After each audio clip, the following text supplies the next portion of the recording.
이게 뭐예요? 임대차 계약서야. 계속 여기 살고 싶다면 계약서에 사인하고 월세 내거라. 월세가 이렇게 비싸요? 말도 안 돼요. 시세만큼 더 받지도 덜 받지도 않는 거다. 너네는 지금 4층을 통째로 쓰고 있지 않니? 나도 받을 땐 확실히 받는단다. 우리가 무슨 돈으로 이 월세를 내요?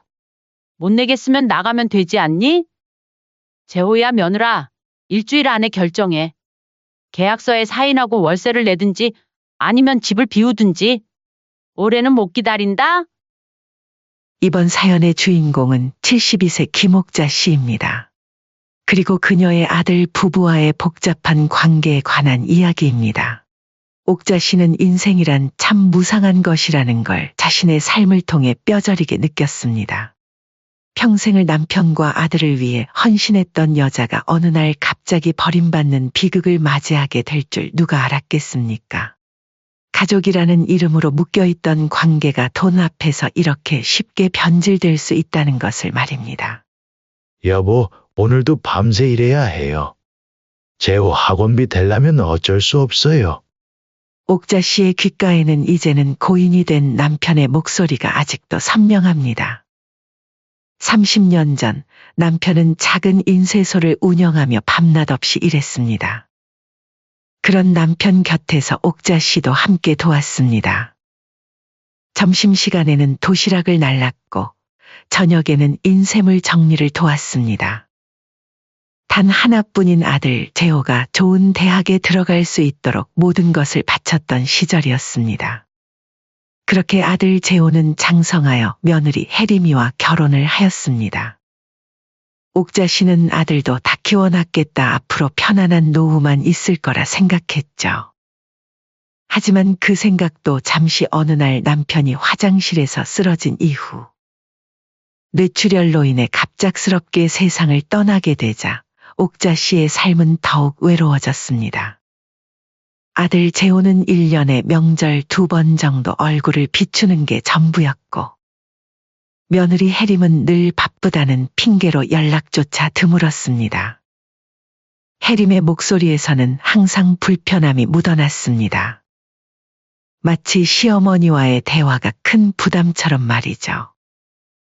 명절 때도 보기 힘든 아들 부부는 1년에 한 번 볼까 말까 했습니다.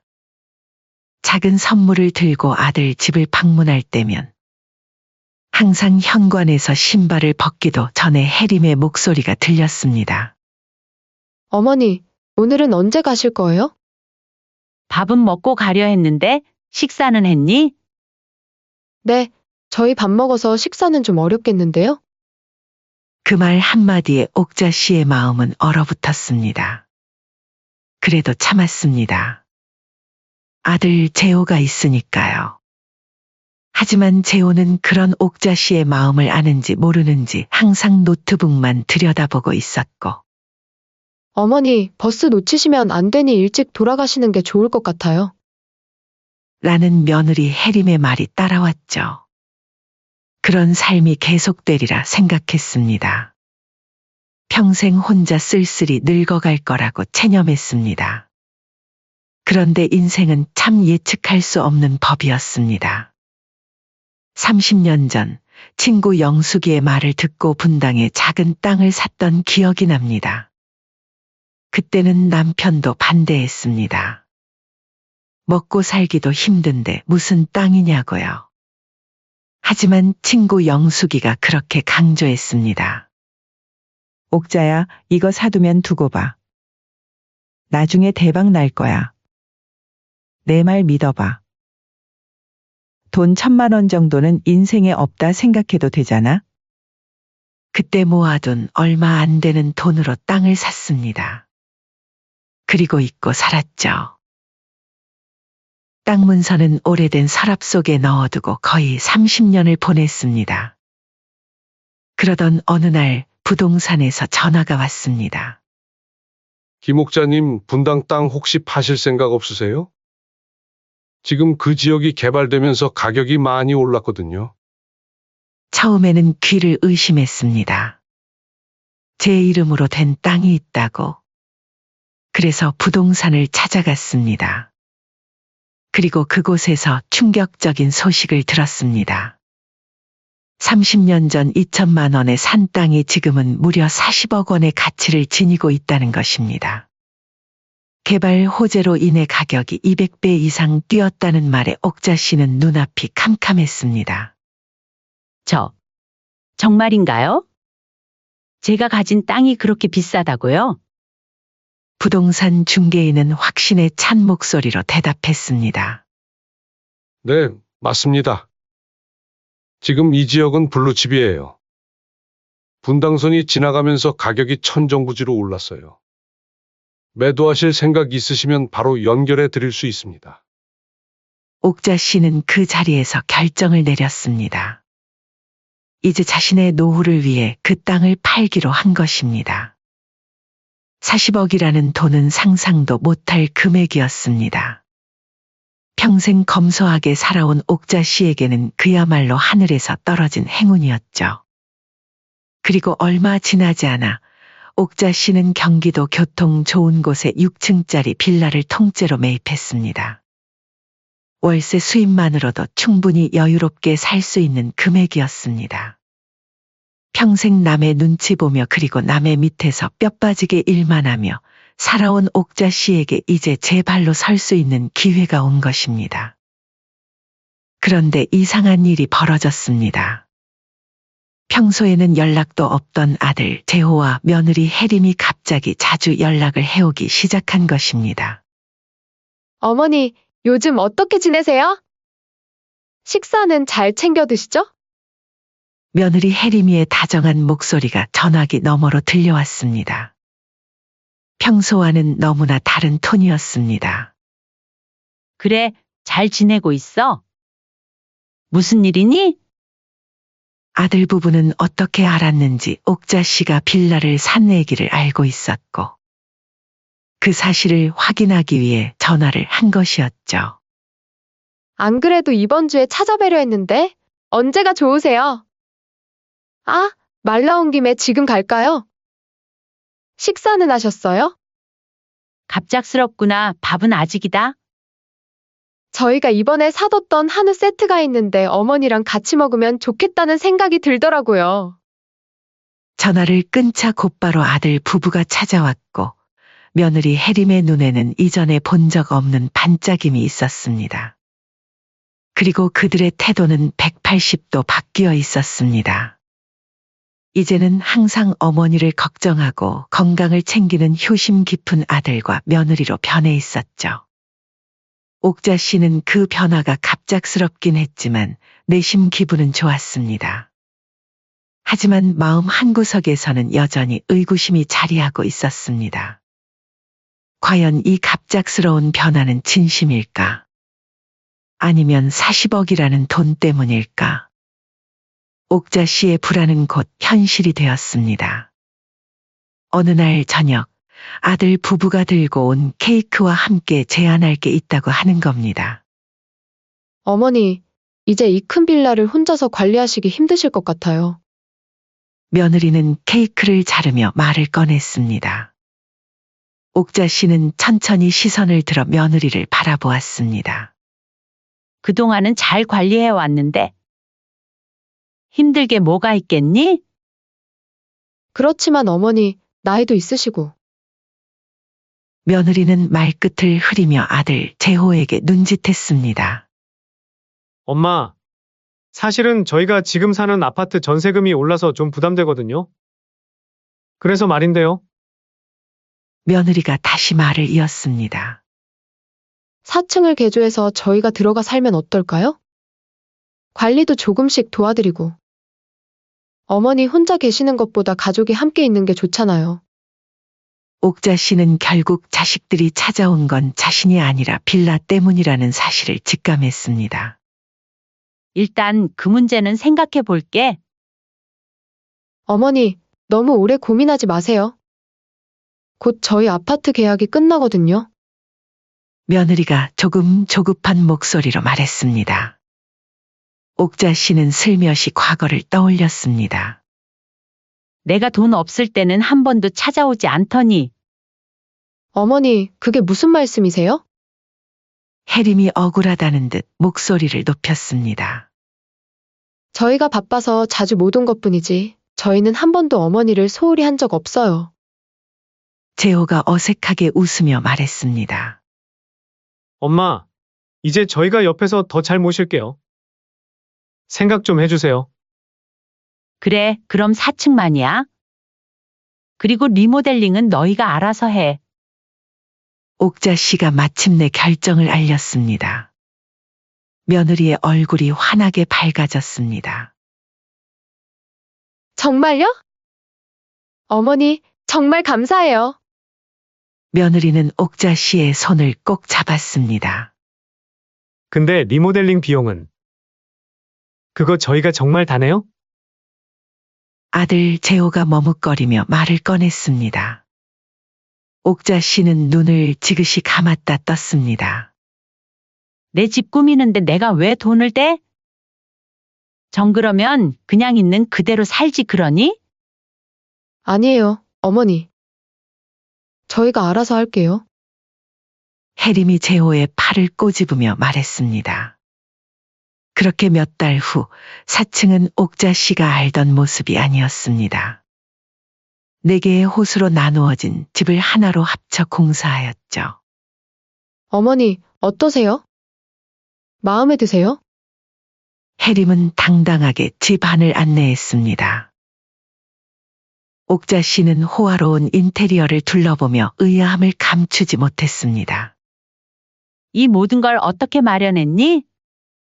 돈이 많이 들었을 텐데. 며느리는 잠시 당황한 기색을 보이다가 재빨리 말했습니다. 아, 저희가 조금씩 모아둔 거 있었어요. 그리고 약간 대출도 받았고요. 그래, 잘 꾸몄구나. 옥자 씨는 의심을 뒤로하고 대답했습니다. 아들 재호는 뒤에서 묵묵히 따라다녔습니다. 그의 눈빛이 왠지 불안해 보였지만 옥자 씨는 넘겨짓습니다. 입주 후 첫 한 달은 평화로웠습니다. 혜림은 매일 아침 옥자 씨에게 밥을 가져다 주었습니다. 어머니, 오늘은 소고기죽 끓였어요. 잡수시고 약도 드세요. 혜림이 트레이를 들고 들어오며 말했습니다. 고맙다. 내가 이렇게 챙겨주니 몸이 더 건강해지는 것 같구나. 옥자 씨는 진심으로 감사함을 느꼈습니다. 주말에는 함께 시장도 다녔습니다. 어머니, 이 생선 신선해 보이지 않아요? 저녁에 제가 구워드릴게요. 며느리가 상인과 가격을 흥정하는 동안 옥자 씨는 오랜만에 느껴보는 가족의 온기의 마음이 따뜻해졌습니다. 하지만 그 온기는 오래가지 않았습니다. 2달째부터 혜림의 방문은 뜸해졌고 점점 얼굴 보기도 힘들어졌죠. 핑계는 날이 갈수록 다양해졌습니다. 오늘은 야근이에요. 친구 결혼식이 있어요. 몸이 좀 안 좋아서요. 옥자 씨는 다시 혼자가 되어갔습니다. 그런데 어느 날 예상치 못한 제안이 또 찾아왔습니다. 옥자 씨가 밀린 집안일을 하고 있을 때 며느리가 갑자기 찾아오더니 다정한 목소리로 말을 걸었습니다. 어머니, 잘 지내셨어요? 요즘 정신이 없어서 자주 못 찾아뵀네요. 죄송해요. 그래, 너희도 바쁘니까 그런데 웬일이니? 옥자 씨는 담담하게 대답했습니다. 며느리 혜림은 커피를 타며 웃었습니다. 어머니, 사실 제가 드릴 말씀이 있어서요. 또 무슨 일인데? 나는 너가 그렇게 살갑게 다가올 때가 무섭더라. 며느리가 커피잔을 옥자 씨 앞에 놓으며 말했습니다. 다른 건 아니고 월세 들어오는 통장. 관리가 힘드실 텐데 제가 대신 관리해 드릴게요. 어머니는 나이도 있으시고 복잡한 돈 관리가 힘드실 텐데요. 아시잖아요. 제가 회계사 출신이라 이런 거 잘 다룰 수 있어요. 어머니는 필요하실 때마다 말씀만 하시면 제가 드릴게요. 너가 대신 관리해 주겠다고? 그럼 나는 뭘로 먹고 살라고 그러니?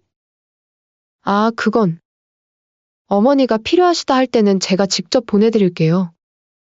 물론 빌라 유지비나 세금 같은 건 먼저 챙겨야 하니까. 그리고 어차피 나중에 되면 물려주실 거잖아요. 저희도 미리미리 관리도 해봐야죠? 며느라, 미안한데 나 아직 숫자 셀 줄 안다. 물려줄 날은 아직 한참 남았으니 때가 되면 그때 말아마. 그 순간 해림의 표정이 굳어졌습니다. 부드러운 미소가 순식간에 사라지고 얼굴에 실망감이 스쳐 지나갔습니다. 왜 그래? 내 말이 마음에 안 들어? 옥자 씨가 직접적으로 물었습니다. 해림은 재빨리 표정을 정리하고 억지 웃음을 지었습니다. 아니에요, 어머니. 당연히 어머니 마음대로 하셔야죠. 저는 그냥 도와드리고 싶었을 뿐이에요. 도움은 고맙지만 내 돈은 내가 관리할게. 아, 네. 그럼 그렇게 하세요. 어머니가 편하신 대로요. 해림은 자리에서 일어나며 말했습니다. 그날 이후 모든 것이 변했습니다. 마치 예전처럼 멀어지고 있었죠. 혜림아, 오늘 저녁 같이 먹을까? 옥자 씨가 4층에 올라가 물었습니다. 해림은 갑자기 바빠진 표정으로 대답했습니다. 어머니, 죄송해요. 지금 회사 일이 너무 많아서. 다음에 꼭 같이 먹어요. 재호는? 오늘도 야근이에요. 요즘 프로젝트가 힘들대요. 그리고 어머니, 이렇게 불쑥불쑥 찾아오지 마세요. 아무리 같은 빌라에 살아도 그렇지. 그래, 미안하다. 처음에는 언제든 놀러 오라고 애기해서 잠깐 들른 거였는데? 눈치 좀 챙기세요, 어머니. 그렇게 말했다고 이렇게 불쑥 들어오시면 어떡해요? 그렇게 옥자 씨는 아픈 마음을 달래며 다시 혼자만의 시간을 보내기 시작했습니다. 빌라 관리, 월세 수금, 세금 정산까지 모든 일을 혼자 해야 했습니다. 힘들었지만 그래도 독립적으로 살 수 있어 다행이라고 생각했습니다. 그러던 어느 날 이상한 점을 발견했습니다. 통장을 확인하던 옥자 씨는 월세가 입금되지 않은 것을 알게 되었습니다. 이상하네. 김 씨네는 항상 정확히 입금했는데. 옥자 씨는 통장을 다시 확인했습니다. 처음에는 세입자의 실수라고 생각했습니다.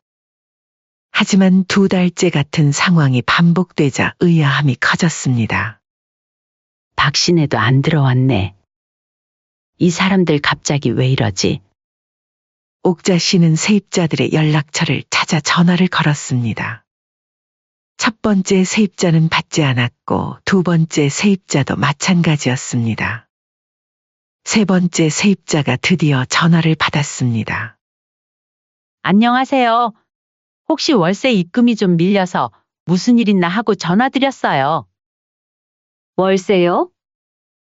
저희는 매달 정확히 넣고 있는데요.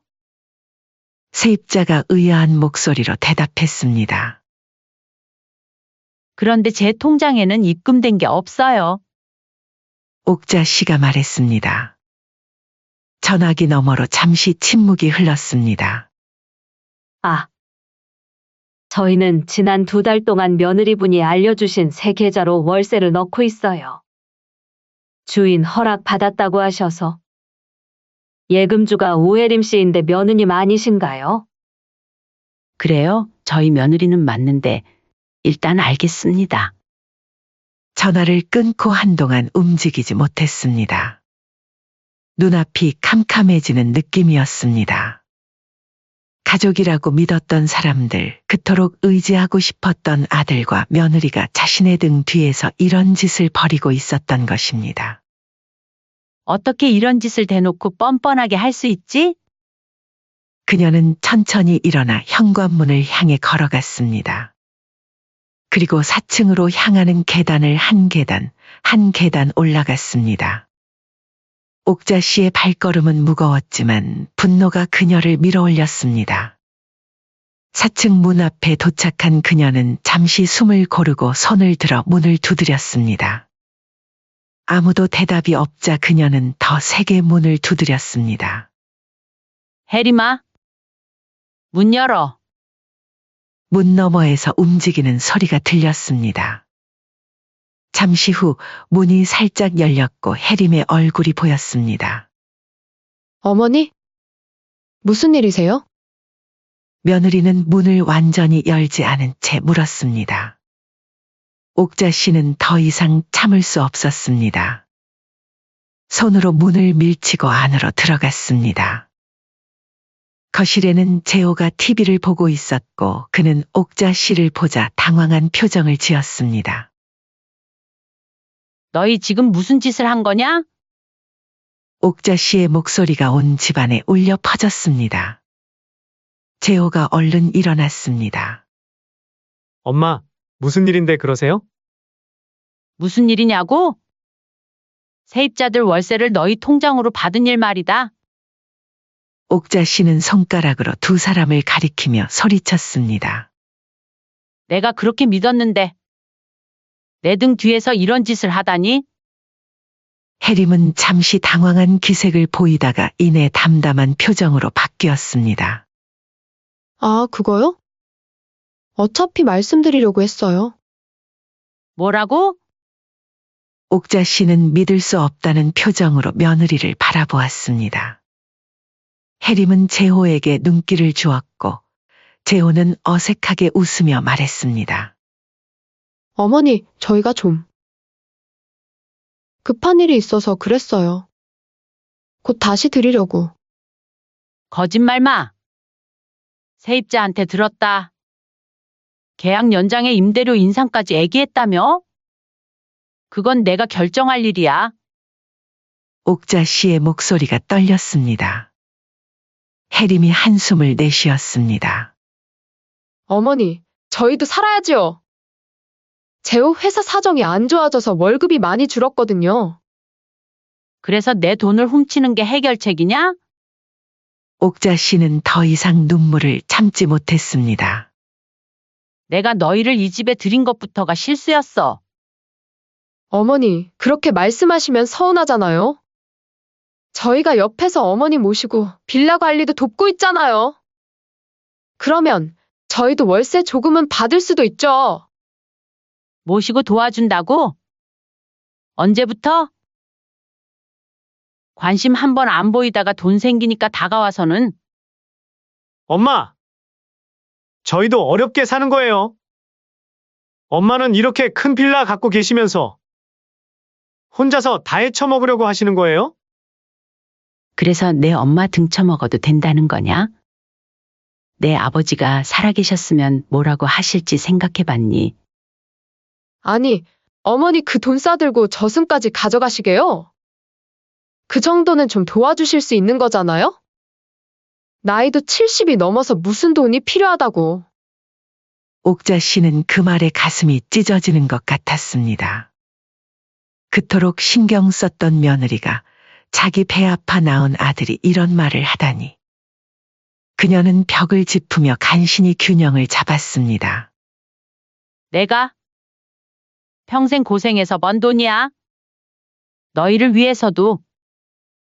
옥자 씨의 목소리가 떨렸습니다. 어머니, 그런 말씀 마세요.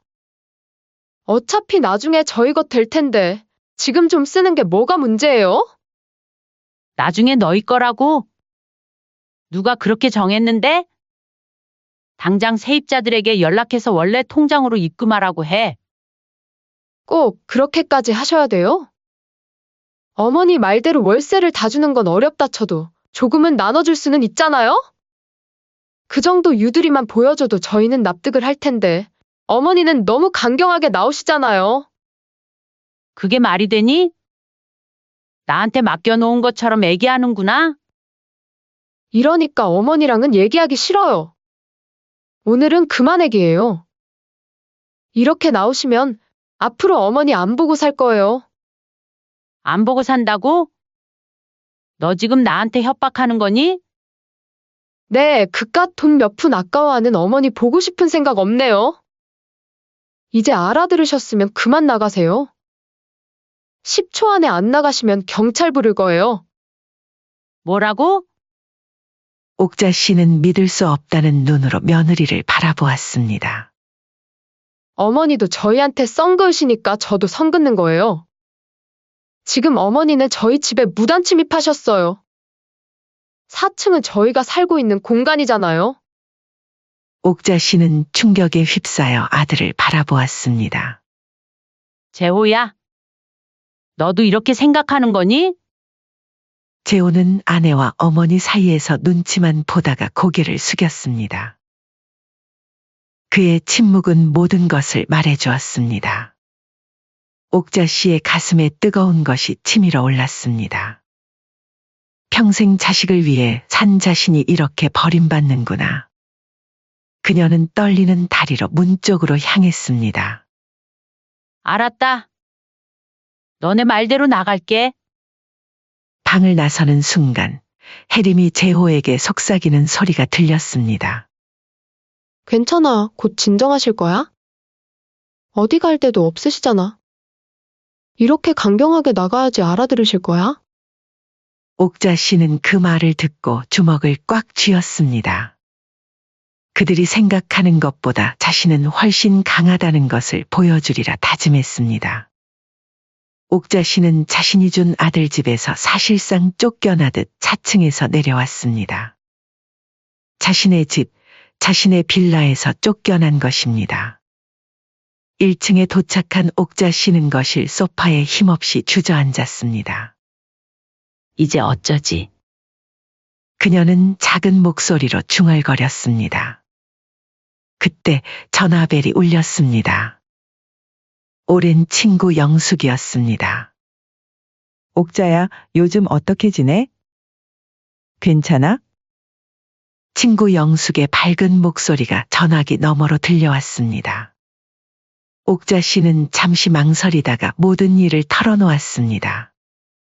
처음부터 끝까지, 아들과 며느리의 배신까지. 그래서 내가 이제 어떻게 해야 할지 모르겠어. 옥자 씨는 한숨을 내쉬었습니다. 뭐? 어떻게 그렇게 뻔뻔하니? 그 집 내 거잖아. 당장 변호사 찾아가. 영숙의 단호한 목소리가 들려왔습니다. 내가 잘 아는 변호사 있어. 지금 바로 연락해 줄게. 변호사? 그렇게까지 해? 옥자야, 정신 차려. 아무리 내 자식이라고 내 등에 칼을 꽂아도 괜찮다는 법 없어. 내 재산, 내 땀과 노력으로 이룬 거잖아. 알았어, 영수가. 변호사 소개해줘. 다음 날 아침, 옥자 씨는 영숙이 소개해준 변호사 사무실을 찾았습니다. 박 변호사는 그녀의 이야기를 진지하게 들었습니다. 김 여사님 걱정 마세요. 법적으로 문제 없습니다. 박 변호사가 말했습니다. 빌라는 온전히 당신 소유고 세입자들과의 계약도 당신 명의로 되어 있습니다. 며느리가 임의로 통장을 변경한 것은 명백한 불법행위입니다. 그럼 어떻게 해야 하나요? 우선 모든 세입자에게 공식 통지서를 보내 원래 계좌로 입금하도록 알려야 합니다. 그리고 아들 부부에게는 정식 임대차 계약서를 작성하게 해야 합니다. 가족이라고 해서 무상으로 살 권리는 없습니다. 시세에 맞는 월세도 책정해야 합니다. 그들이 당신을 가족으로 대우하지 않았다면 당신도 그들을 세입자로 대해야 합니다. 그렇게 하겠습니다. 박 변호사는 그날로 모든 서류 작업을 시작했습니다. 세입자들에게 공문을 보내고 아들 부부에게 보낼 임대차 계약서도 준비했습니다. 월세는 시세보다 약간 높게 책정되었습니다. 옥자 씨는 서류를 들고 다시 4층으로 향했습니다. 이번에는 두려움 없이 당당하게 문을 두드렸습니다. 누구세요? 혜림의 목소리가 들렸습니다. 나야, 문 열어. 옥자 씨가 단호하게 말했습니다. 문이 열리고 혜림이 나타났습니다. 그녀의 표정은 여전히 냉담했습니다. 어머니, 저번 일은 미안해요. 하지만 저희도 사정이 있어서. 그렇지만 어머니도 이제는 저희 입장을 생각해 주셨으면 해요. 그 얘기는 더 이상 할 말 없다. 이거 줄 것만 주고 갈게. 옥자 씨는 서류 봉투를 혜림에게 건넸습니다. 이게 뭐예요? 임대차 계약서야. 너희가 여기 살고 싶다면 계약서에 사인하고 월세를 내야 해. 옥자 씨의 목소리는 차분했지만 단호했습니다. 혜림은 서류를 훑어본 후 눈을 크게 떴습니다. 월세가 이렇게 비싸요? 말도 안 돼요. 시세만큼 더 받지도 덜 받지도 않는 거다. 너네는 지금 4층을 통째로 쓰고 있지 않니? 나도 받을 땐 확실히 받는단다. 옥자 씨는 냉정하게 말했습니다. 우리가 무슨 돈으로 이 월세를 내요? 못 내겠으면 나가면 되지 않니? 엄마, 이게 무슨 짓이에요? 재호가 억울한 표정으로 물었습니다. 재호야, 너도 일주일 안에 결정해. 계약서에 사인하고 월세를 내든지 아니면 집을 비우든지. 옥자 씨는 더 이상 할 말이 없다는 듯 돌아섰습니다. 계단을 내려오며 옥자 씨의 마음은 무거웠습니다. 하지만 동시에 어떤 해방감도 느꼈습니다. 평생 남편과 자식을 위해 희생하며 살아온 그녀가 마침내 자신의 목소리를 내고 자신의 권리를 주장한 것입니다. 그날 밤 옥자 씨는 오랜만에 편안하게 잠들었습니다. 일주일이 지났습니다. 옥자 씨는 아침 일찍 일어나 창문을 열었습니다. 맑은 하늘이 펼쳐져 있었고 오랜만에 마음이 가벼웠습니다. 부엌으로 가서 차를 끓이던 중 현관문 앞에서 무언가 바스락거리는 소리가 들렸습니다. 누구세요? 옥자 씨가 물었지만 대답은 없었습니다. 문을 열어보니 바닥에 작은 봉투가 놓여 있었습니다. 열어보니 4층 열쇠와 짧은 편지가 들어 있었습니다. 어머니, 저희는 오늘 나갑니다. 죄송합니다. 짧고 간결한 글씨체의 아들의 서명이 있었습니다. 옥자 씨는 깊은 한숨을 내쉬었습니다. 비록 마음은 아팠지만 이것이 최선의 결과였는지도 모릅니다. 그녀는 열쇠를 쥐고 천천히 4층으로 올라갔습니다. 문을 열고 들어가니 모든 가구와 물건이 사라지고 텅 빈 공간만 남아 있었습니다. 먼지 하나 없이 깨끗하게 치워놓고 간 것이 그나마 다행이라는 생각이 들었습니다. 넓은 창문으로 햇빛이 쏟아져 들어왔고 옥자 씨는 창가에 서서 밖을 내다보았습니다. 이제 이곳은 내 공간이 되겠구나. 옥자 씨는 천천히 방 안을 둘러보며 앞으로의 계획을 세웠습니다. 변호사의 도움으로 세입자들에게는 모두 정식 통지를 보냈고 앞으로는 원래 계좌로 월세를 입금하게 되었습니다. 그녀의 생활은 다시 안정을 찾아갔습니다. 장 봐올 것이 많은데. 옥자 씨는 장바구니를 들고 집을 나섰습니다.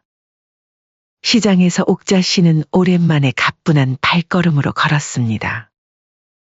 야채를 고르고 생선을 사고 평소에는 사치라고 생각했던 과일도 몇 개 골랐습니다. 집으로 돌아온 옥자 씨는 장봐온 재료들로 정성스럽게 식사를 준비했습니다. 평소라면 대충 끼니만 때웠을 테지만 오늘은 특별했습니다. 자신만을 위한 소소한 행복을 챙기는 날이었습니다. 식사를 마친 후 현관 초인종이 울렸습니다. 문을 열어보니 재호가 서 있었습니다. 그의 손에는 작은 선물 상자가 들려 있었습니다. 어머니, 재호가 머뭇거리며 말했습니다. 옥자 씨는 아들을 바라보았습니다. 한때는 그토록 사랑했던 아들이었습니다. 하지만 지금은 그저 낯선 사람처럼 느껴졌습니다. 들어오지 마. 할 말 있으면 여기서 해. 옥자 씨는 현관문을 열어둔 채 말했습니다.